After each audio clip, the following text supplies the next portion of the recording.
E nesta terça-feira, encerramos a rodada de entrevistas com os candidatos ao Senado Federal, realizada aqui pela TV Vila Real Cuiabá.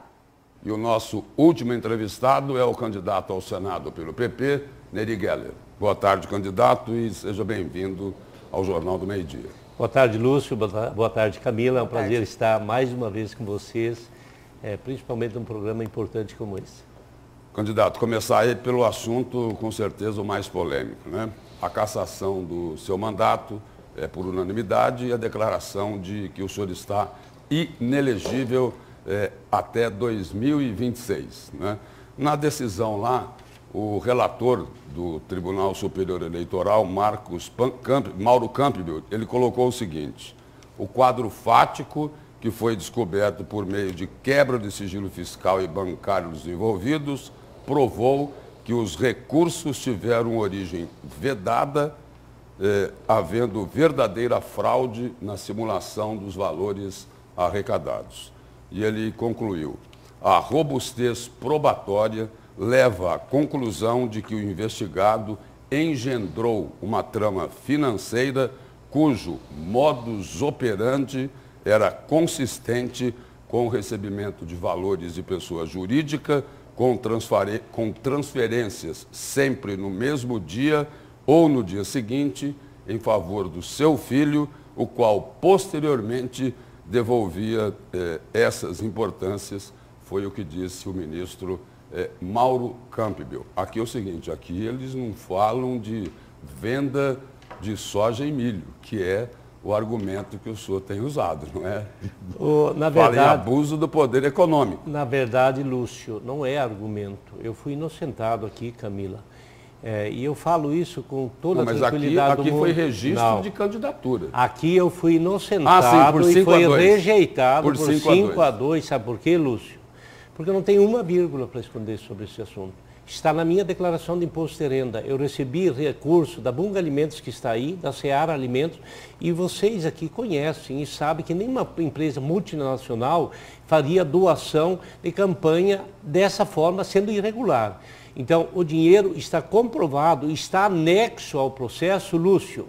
Olha aqui, Lúcio. Está anexo ao processo. A minha declaração de imposto de renda está lá também, Camila. Eu gostaria que vocês, que são jornalistas, que olhassem o processo. Mas agora quem olhou isso foram os ministros do TSE. Não, eles não olharam, em 20 minutos não dá tempo. Quem olhou foi aqui em Cuiabá. Mas o processo estava lá por mais tempo. Não, estava há 2 anos lá. Exatamente. E ele foi para a pauta exatamente em 2... Não, eu não tive... O senhor está dizendo que os ministros cassaram o seu mandato e o deixaram inelegível sem ler o processo? É isso? Acho... Não, eu tenho 90% de certeza. Então o senhor está levantando suspeitas em cima do Tribunal Superior Eleitoral. Eu estou falando, Eleitoral. Lúcio, é que assim, ó, eu gostaria... Eu vou deixar você concluir a pergunta. Não, o senhor pode concluir. Eu só estou colocando... Mas então deixa eu responder categoricamente aqui, com muita tranquilidade, Lúcio, acompanhando minha linha de raciocínio. Teve quebra de sigilo fiscal e bancário meu e eu não recorri, eu liberei. E quando veio entrou realmente o dinheiro, fui questionado pelo Ministério Público e eu apresentei a minha declaração de imposto de renda, as 63 cargas entregue do produto e, inclusive, o pagamento descontando o FETAB, entrando na minha conta, que é a atividade. Inclusive, Camila, eu exerci essa mesma atividade esse ano, eu exerço ela há 20 anos. E também a questão da triangulação com meu filho, não tem absoluto, está tudo na minha declaração de imposto de renda. Sabe por quê, Lúcio? O meu filho é meu sócio na minha atividade agrícola. Ele também produz. Eu fiz a transferência para a conta dele porque ele tinha custeio para pagar e porque isso é normal dentro de uma sociedade. Então, eu fui inocentado aqui por 5-2, subiu o processo, ficou 2 anos parado, o Ministério Público se manifestou em abril e agora, depois do período eleitoral, entrou tanto que, Camila, com todo respeito, eu recebi um parecer, uma decisão já favorável, parcialmente favorável, no domingo, onde liberou exatamente porque agora o processo vai ser, os embargos de declaração vão ser analisados. Eu não tenho dúvida nenhuma, como tem Deus no céu. Eu não vou ser inocentado, sabe por quê? Porque eu não devo. Nesse caso, eu não devo. Eu nunca questionei, briguei com a justiça ou culpei o Poder Judiciário, mas ele foi induzido ao erro. Da mesma forma que eu fui inocentado aqui, eu vou ser inocentado lá em cima, porque, de novo, qualquer jornalista ou qualquer pessoa que quiser acessar, pode acessar. Eu não tenho uma vírgula para esconder. Esse recurso veio da minha atividade, está na minha declaração de imposto de renda e está comprovado com o contrato de venda. O Lúcio trouxe vários questionamentos legítimos, né? Até porque quem está nos assistindo quer saber de fato, o senhor agora é candidato ao Senado, que é um cargo de extrema importância para a nossa República, para o nosso Estado. Mas, no entanto, o senhor acredita mesmo que haverá essa reversão total, já que, por unanimidade, todos os ministros da Suprema Corte Eleitoral do país, seguindo esse entendimento do ministro Mauro Campbell, que o Lúcio trouxe, disseram que há uma robustez inegável, que houve fraude nesses recursos, e o senhor aí apresentou na sua defesa embargo de declaração, que tem o objetivo ali de esclarecer uma obscuridade, uma omissão na sentença, não de mudar o mérito. Como o senhor vai reverter isso, já que o senhor continua assim, não pode disputar as próximas eleições, certo? Somente essa. Porque houve equívoco, de novo. Eu não tenho nenhuma dificuldade de falar sobre esse assunto. Eu vou reverter lá sim, porque houve equívoco na interpretação. Eu estou amparado e posso recorrer ao Supremo ainda. Eu não tenho dúvida nenhuma que nós, no pleno, na hora que ir os embargos de declaração, parcialmente a justiça, o STF refez já a decisão para me liberar para fazer a disputa eleitoral. Se não tivesse argumento suficiente, não teriam dado o parecer. E com certeza, quando você tem a consciência 100% limpa, e principalmente nesse caso, Camila, de novo, com toda a humildade, quem está nos assistindo, eu não tenho nada para esconder sobre isso. Houve um equívoco e realmente o processo foi julgado muito rápido, foi 20 minutos só. É que a sessão do plenário são 20 minutos, mas o processo ele passa por uma análise de 2 anos lá. A justiça não julga Camila, assim, Camila, querida, a torta direita. Não, Camila, você me desculpe, não é 20 minutos, não. O parecer então, foi lido quanto? E foi muito rápido. É que o senhor falou 20 minutos. Caso desse, ali foi 20 minutos, mas um caso desse de cassação de um deputado é semanas que demoram. Foi muito rápido o meu caso. E eu não estou querendo tirar o meu corpo fora aqui, fugir do debate. Eu estou falando categoricamente que nesse caso eu estou 100% certo, eu estou com 100% do direito do meu lado e a fonte vedada é 2 operações que eu fiz, comprovadamente está na minha declaração de imposto de renda. Eu estou 100% certo que eu vou ser inocentado. Sabe por quê? Porque eu não fiz nada errado e está ali a documentação comprovando isso. Agora, só para me entender aqui, nesse parecer do relator aqui, ele diz que a pessoa jurídica, o senhor falou que era sócio do filho, não é isso? A pessoa jurídica passava o dinheiro para ele num dia, aí no outro dia... Não, está escrito aqui, vou ler para o senhor de novo, olha. Eu passava o dinheiro com transferência sempre no mesmo dia, olha aqui, um pouquinho antes, é o modus operandi consistente com o recebimento de valores de pessoa jurídica, com transferência sempre no mesmo dia ou no dia seguinte em favor do seu filho, o qual posteriormente devolvia as importâncias. Ele coloca aqui, devolvia tais importes. Por que passar de uma conta para outra? Como que é isso? Lúcio, não tem como é isso. É categórico. Entrou dinheiro na minha conta, eu passei para a conta do meu filho. As operações depois é para pagar óleo diesel com nota fiscal, está na declaração de imposto de renda, fazer folha de pagamento, para pagar frete de caminhão na colheita, para fazer oficina mecânica, mecânicos pagar, para pagar supermercado. É isso, essa é a operação, Lúcio. Não tem nenhuma vírgula para esconder. Eu gostaria, Lúcio, da mesma forma que você pegou esse voto, que você pegasse o voto do doutor Bruno, que me deu a absolvição aqui. Ali ele explica exatamente, está comprovado que é uma operação financeira normal da atividade agrícola que o senhor deputado Neri Geller exerce na sua atividade particular, junto com o seu sócio filho, Marcelo, está comprovado. Esse foi o voto do doutor Bruno. Por isso que eu estou falando, houve sim, a hora que entrou o dinheiro, na minha conta eu repassei para o meu filho, porque o contrato que ele tinha para receber era um pouco posterior, e esse recurso foi usado para pagar óleo diesel, pagar funcionário, pagar frete de caminhão, para pagar peça, supermercado, essas coisas de movimentação financeira da minha propriedade. Candidato, apesar deste voto aí que o senhor se refere, nós sabemos que a Corte Superior, ela está acima, né, da Corte aqui no caso estadual. Então, esses outros votos de nada valem, já que foi proferida a decisão colegiada dos ministros da Suprema Corte do Tribunal Superior Eleitoral. Mas agora mudando um pouco de assunto. Não, Camila, eu quero voltar nesse assunto. Eu acho que eu tenho direito de falar sobre isso. Os ministros lá, eu tenho espaço ainda para recorrer. Sim. Eu tenho espaço para recorrer. Não, eu estou categoricamente certo.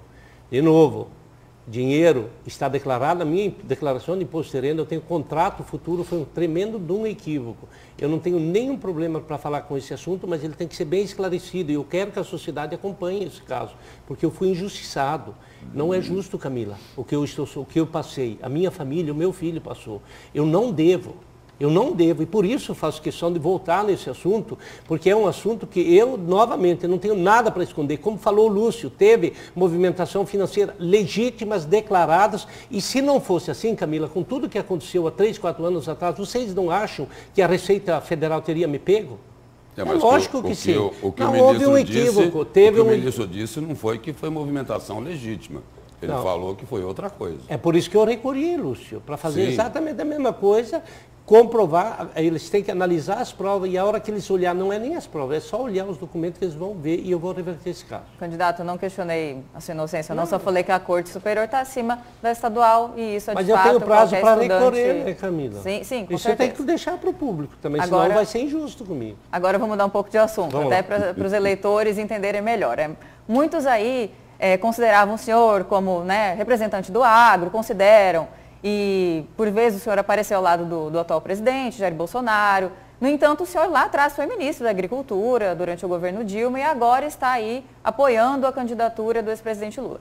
E então eu gostaria de saber, qual a ideologia de Nery Geller? O senhor é do Centrão e nós sabemos que o Centrão ele continua ali no poder por muito tempo. Às vezes essa questão ideológica fica um pouco perdida porque eles continuam a perder de vista ali os mandatos. Então, só para o eleitor e nós aqui entendermos também essa questão. Camila, é bem simples, é pegar, olhar a minha trajetória política. Eu venho do brisolismo rio-grandense, nunca fiz a política de exercer mandato para sobreviver disso. Eu fiz a política como vereador em Lucas do Rio Verde, fiz a política classista formando a ProSoja, lideramos o movimento do Grito Ipiranga e eu sempre fui pragmático. Sempre fui uma pessoa de resultado. Eu me considero de centro-esquerda, sempre fui desse campo político. Acho que o poder público precisa estar presente onde ele realmente tem eficiência para atender a população. E o debate político ele tem que ser no campo das ideias e da resolutividade.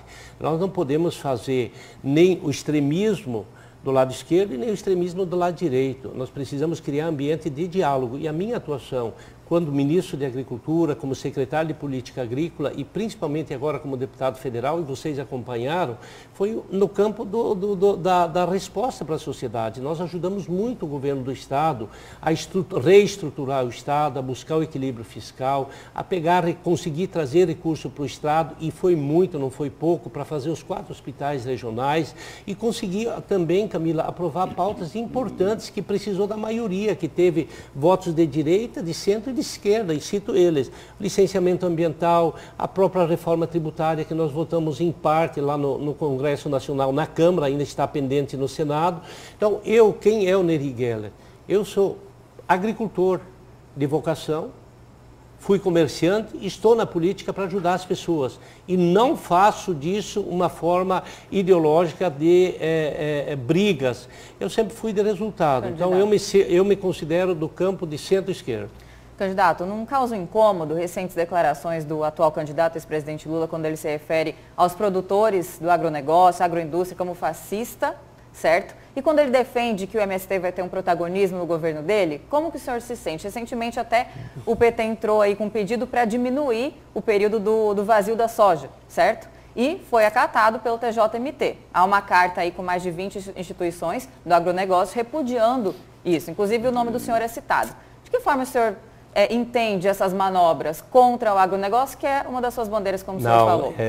Camila, se tem alguém para falar com moral do agronegócio, sou eu.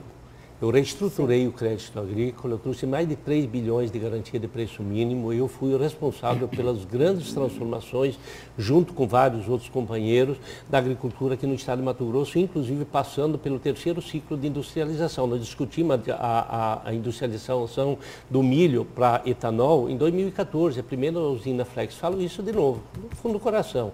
Então, essa questão do fascismo, o presidente Lula falou na entrevista do Jornal Nacional, fascista ele chamou parte. Muitos dos produtores ele reconheceu que ajudam a economia do país, quem tem e faz a agricultura de forma sustentável. E Camila precisa ter isso. Nós não podemos ser extremistas a ponto de a gente querer ir lá fechar o Congresso Nacional ou o Supremo. Nós temos uma democracia que tem que ser respeitada. E nós, da agricultura, fomos contemplados pelo governo PT. Olha, a biotecnologia foi aprovada no governo do presidente Lula e precisa reconhecer isso. As grandes obras de infraestrutura foram feitas no governo do PT. Então, esse é o diálogo que vamos fazer. Os grandes escândalos de corrupção também. Também, concordo. E eu acho que onde tem corrupção tem que ser punido, Camila. Não tenho dúvida nenhuma. Tanto que hoje o presidente do PL, que é do partido do nosso presidente, foi o que estava condenado no mensalão. Está lá junto. Então, essa política é muito complicada. E assim, Camila, a gente não pode fazer um debate tendencioso. Nós precisamos trabalhar com a verdade. Candidato, eu trabalho com a verdade. Candidato, por falar em denúncias de corrupção, vamos falar um pouquinho da sua chapa. A candidata ao governo do estado, Márcia Pinheiro, por causa de uma operação policial, ela está proibida de frequentar a prefeitura. O coordenador da chapa, o prefeito Emanuel Pinheiro, foi alvo, na administração dele, foi alvo de mais de 10 operações policiais. Fala-se em 12, 15 operações policiais. O ex-presidente Lula, que o senhor está no palanque dele, foi condenado em várias instâncias da justiça. O senhor agora, nessa sentença do TSE, foi condenado por abuso do poder econômico. E lá atrás, o senhor chegou a ser alvo até da Polícia Federal, onde o senhor acabou preso por uma denúncia lá, que envolvia inclusive a JBS. Dentro desse histórico aí, fica mais difícil pedir voto para o eleitor? Não. Ou não? Quando você trabalha com a verdade, quem me conhece, e não são poucos, a grande maioria da população mato-grossense, sabe que na questão da Polícia Federal, Camila, em menos de 36 horas, eu fui completamente inocentado, com um relatório conclusivo, inclusive da Polícia Federal. Eu nunca fui chamado para depor, e depois do que aconteceu, 4 anos, também foi no período eleitoral, viu, Camila? Logo, 10 dias depois da eleição. Eu nunca mais fui chamado, não tem qualquer indício contra mim. Então, eu estou tranquilo. E os prefeitos, o meu recurso vai lá na ponta. Com relação ao apoio, eu estou recebendo, você falou aqui da capital, eu estou recebendo apoio de mais de 110 prefeitos no estado afora. E vocês são testemunha disso também, que sabe que o nosso recurso foi lá na ponta. Eu não tenho nenhum problema de falar sobre o presidente Lula, porque a gente sabe o que aconteceu na Lava Jato. Sabe que teve gente que foi punido de forma justa, é verdade. Outros, no caso do Moro, eu estou falando isso porque eu defendi o governo atual, inclusive. Vocês já participaram. O Moro queria trazer o COAF para dentro do Ministério da Justiça, onde ele teria influência. E o COAF não, ele precisa ficar no Ministério da Economia, que é anexo à Receita Federal. Então, muita confusão. E muito denuncismo barato que aconteceu. No sobre meu Cuiabá, caso, posso sobre Cuiabá, formar, candidato, a primeira-dama e o prefeito. Categoricamente. Até aonde eu sei, por exemplo, eu não vou atacar ninguém do governo. Eu fiz uma apresentação de uma delação porque ela chegou até mim e é minha obrigação de fazer contra o essa candidato apresentação. Hélito Fagundes. Não é contra, apresentando o que foi me trazido de uma delação e ele tem que explicar lá para eles. Assim como eu estou falando aqui sobre o meu caso de ter sido cassado. Eu não tenho medo de falar. Não, pelo contrário. Eu explico isso com muita tranquilidade porque eu fui injustiçado. Inclusive minha família sofreu muito. Fiquei 15 dias... sem poder fazer campanha, porque eu não sabia se ia registrar. Só para concluir esse questionamento aqui, rapidinho, que o nosso tempo está chegando ao final, sobre Cuiabá. Sobre pois é, nós não conseguimos falar nada de proposta, né, Lúcio? É porque eu preciso expor as contradições também, não é, candidato? Não, deve ser. Sobre Cuiabá, o senhor tem alguma coisa para falar sobre nesse contexto que eu lhe coloquei? Eu falo categoricamente que a dona Márcia me surpreendeu de forma positiva. Uma pessoa bastante ética, ao menos no convívio da política que nós estamos, e tem uma posição muito firme e tem serviço prestado aqui em Cuiabá.